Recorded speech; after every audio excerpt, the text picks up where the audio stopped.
ఆలోచన లేకుండా ఏ పని నువ్వు చేయకు.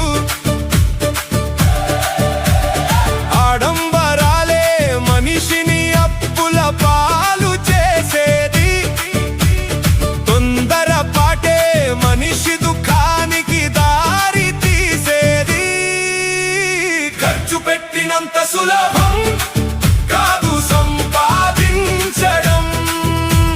శక్తికి మించి ఎందుకురా ఆడంబరాలు చేయడం.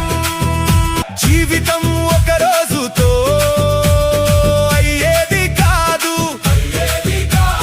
సంతోషంగా ఒక రోజు ఉండేస్తే కాదు.